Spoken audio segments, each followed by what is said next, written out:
Academy Award-winning screenwriter William Goldman, who penned such Hollywood classics as All the President's Men, Butch Cassidy and the Sundance Kid, and The Princess Bride, said that a screenplay is structure.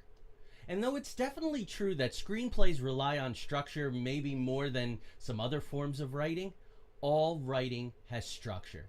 And we can be the best that we can be as writers when we understand that structure and the elements that go into making it work. And that's what we're going to talk about on today's episode, something that I call the 3 threes of good storytelling. Are you ready to tell your story?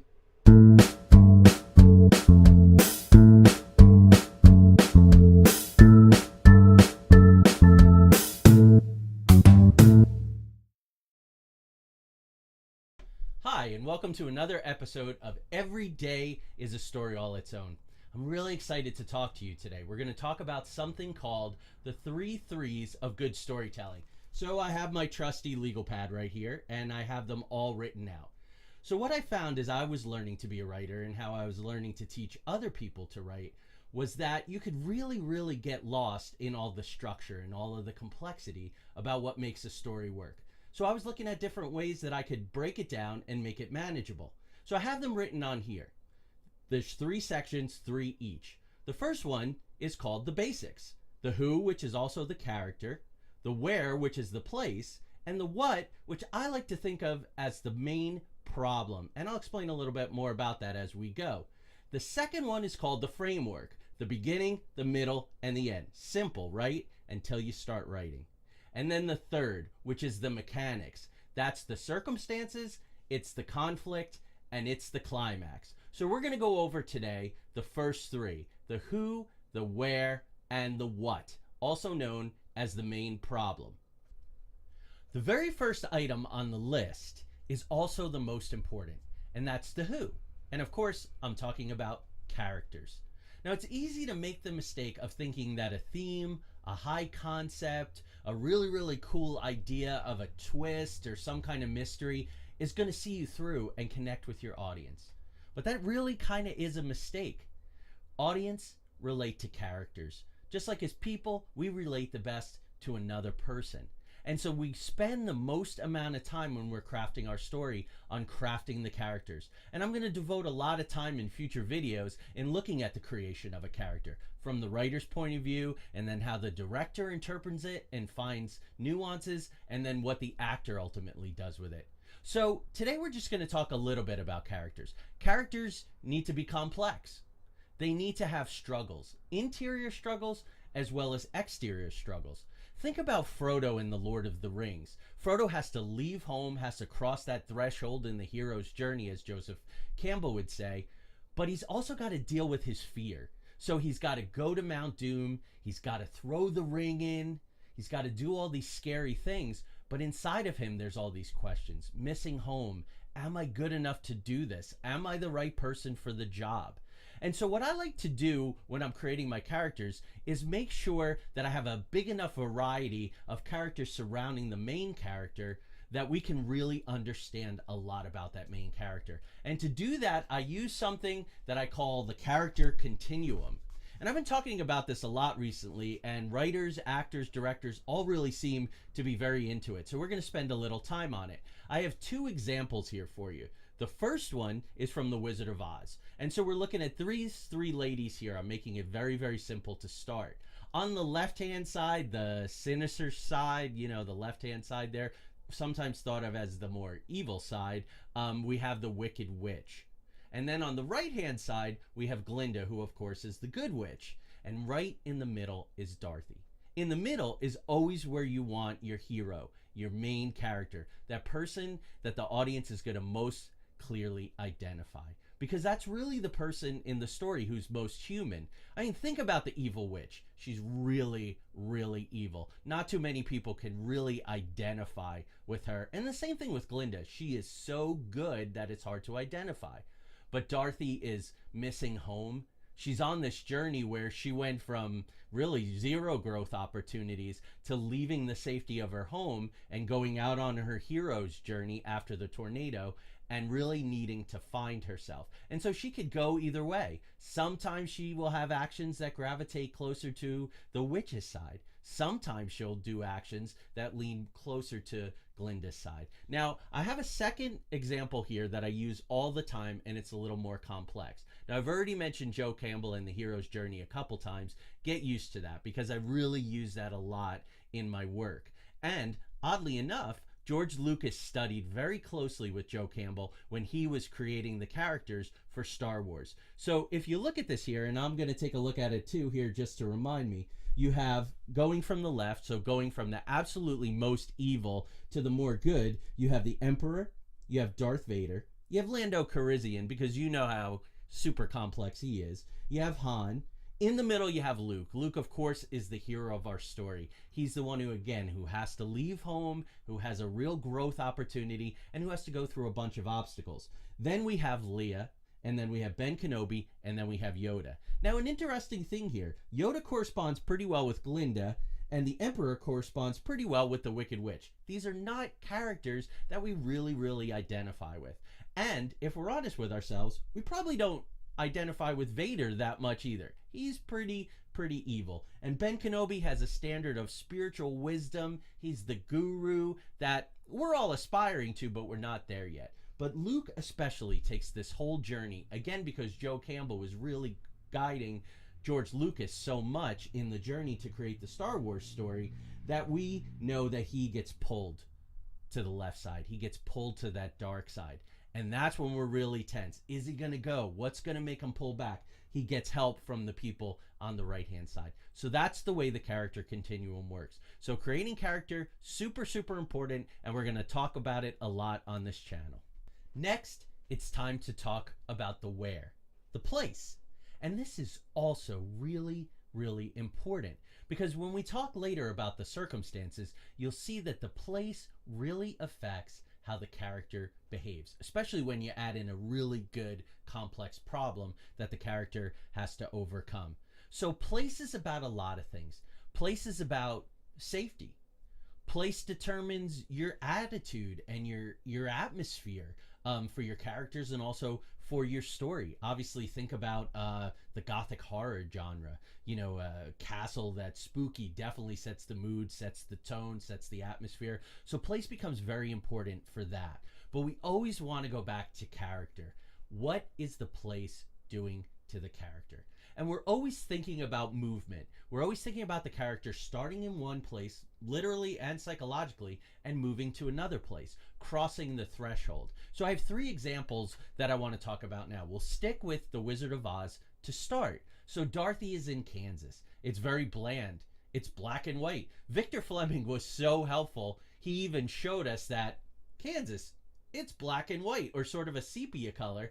And then we move to Oz. We move to the land where things are really going to happen for Dorothy. And all of a sudden, we're in Technicolor. We're in the Yellow Brick Road. We're in the Emerald City. I mean, color is all over that thing. And then we can talk about Little Red Riding Hood. Riding Hood really changes when she moves off the path. She goes from the safe path and she goes into the woods, which is also a great psychological trope. And last we have Alice. Alice has this very kind of prim English life. She has 0 growth opportunity in this very safe world. And so she goes down the rabbit hole and suddenly things start to happen. So if you think about place and you think about how it affects the character, that's how you make those decisions. So we create places that will, again, affect the character by pushing them, by seeing what their boundaries are. So think of a librarian. She has a very safe life in her very quiet library. She can control it. She keeps everyone quiet. Not too much happens. Really, everything that's happening in a library is happening in the books, and that's the way she likes it. But suddenly she gets pulled out of that world. She has an opportunity where it pulls her into a world that's nothing at all like the safety of the library. Say it's just, it's a soccer match. But then the crowd gets really rowdy and they don't like the way things are going and they start throwing things and yelling and screaming. Well, her behavior is totally not going to be the same. And that's the way place works. So as you're creating your places, if you're creating your where, you have to think about what are the opportunities for the character to change through going from one place to another, to answering the hero's journey, that call of adventure, and also for them to move psychologically to grow in places that are going to create obstacles and problems and opportunities for them. The last of the basics when it comes to the three threes of good storytelling is the what, which I've come to think of in terms of a main problem that needs to be solved. Now that's a change for me, and it's worked out really well, but it's not where I started. Where I originally started was thinking of the what in terms of a theme, which is what a lot of writers do. I want to write a story about inequality. Well, what does that mean? How do I begin to explore that? What are the hard data points where I can hang the story in something like inequality? I'll give you a very practical example of how equality can be really kind of puzzling when people say it. Think about Thomas Jefferson when he wrote the Declaration of Independence. He said, all men are created equal. Well, that was far from true. Thomas Jefferson was a slaveholder. Slaves did not have the vote, therefore they were not equal. Women didn't have the vote, therefore they were not equal. And men who didn't own a certain amount of land also didn't have the vote, therefore they were not equal. So when you're talking about everyone is equal, what does that mean? It's not a level playing field. It's nothing that you can really get characters to explore. But you can think about a main problem that is caused by a situation where there's inequality. And so that's what I started doing with the theater company, with my own writing, as I was teaching, always talking in terms of a main problem. Now, David Mamet, who's the award-winning playwright, I'll also be talking about him a lot, his work, especially when it comes to the three-act structure. Well, David Mamet said that every story is a move from a lie to a truth. And I really like that because it's a move. Same thing with a main problem. We're not just going to let the problem affect us without doing anything about it. We're going to be compelled to move. And that forward movement is what drives the story. It's what drives the action. It's what causes the conflicts. I have to go from here to there. Think about Frodo, for instance. He has to leave the Shire and he has to go to Mount Doom. There's no way around it. That is a massive problem for him. Now, by throwing that ring in, he's going to make things more equal. He's going to solve problems of injustice. He's going to win out over evil and let good prevail. But he's not really concerned with that. What he's concerned with is getting from the Shire, leaving, getting from that familiar place, and going to Mount Doom to throw the ring in. Think about Dorothy. She has a problem when she wakes up in Oz. It's great in a lot of ways, great in a lot of other ways. She really needs to go through the process, but she's got to solve the problem. How do I get back home? It's really interesting. When we talk about the climax in a future video, we're going to see that the climax of The Wizard of Oz isn't killing the witch. The witch isn't the problem. This evil isn't the problem. The witch is an obstacle to Dorothy getting home. Getting home is the problem. Okay, so I want to put this in more really practical terms. So several years ago, I was called upon in my role as artistic director and as a social justice advocator and activist to help out with a unique situation in the state where I was living. At the time, there were very little protections for the LGBT plus community. You could be fired from your job. You could be taken out of your home. Your lease wouldn't be honored if they found out, the bosses or the employers. And also in schools, there weren't a lot of protections for this specific community who really, really needed them. So they asked me to come in and do a couple of different things. At one point, I testified for a special committee of the state legislature who was looking at different protections for students in schools. And of course, there was a lot of opposition. There were a lot of things that were in the way from making this happen. Well, I could give them all kinds of statistics. I had a big file full of statistics because we did a lot of plays about this community. I could also talk about justice and fairness. But the people on the other side of the aisle were also talking about justice, and fairness. See again where it gets thorny. The other thing that I did was I was asked to go to a conference where I co-presented with a civil rights lawyer in helping people with their elevator pitch. Now, as writers, as actors, directors, many of you are intimately familiar with the elevator pitch. How do I get my story down into a minute or less and really move people to action? How do I make them interested? Well, the way to do that is to not hit people with a bunch of statistics. Again, in the story world, we're calling this as tell instead of show. We don't want to tell. We don't want to use statistics. We also don't want to fill their heads with a bunch of confusing things about it's time that we have justice. It's time that we have equality. So this is how I handled it. On the school side, in testifying before the state legislature committee, I told the story of a 15-year-old child that had to drop out of school because they became homeless because their parents kicked them out of their home. That's a problem. That's a gap between where you are and where you want to be. That's a heartbreaking one.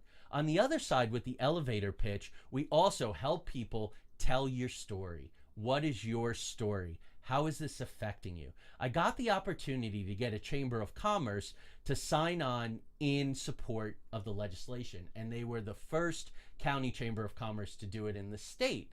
And how I handled that one is I told them a story, a room full of business owners, about a person who goes to work every day and is so scared of losing their job. They're so scared of losing their lease on their place that they hide under a bunch of lies. They pretend to be someone that they're not. And this takes an amazing amount of energy living that kind of lie. And when they're doing that, they cannot do their best work. So you tell a story that appeals to your audience, that resonates with them, that goes to where they are and brings them back to where you are. We had some wins and we had some losses in that experience. But from a storytelling point of view, and while I'm sharing it with you at some length in this video, is because it's about that problem. Always talk about the what in terms of the problem. What is it? How does it affect the character? How does the character desperately need to solve it?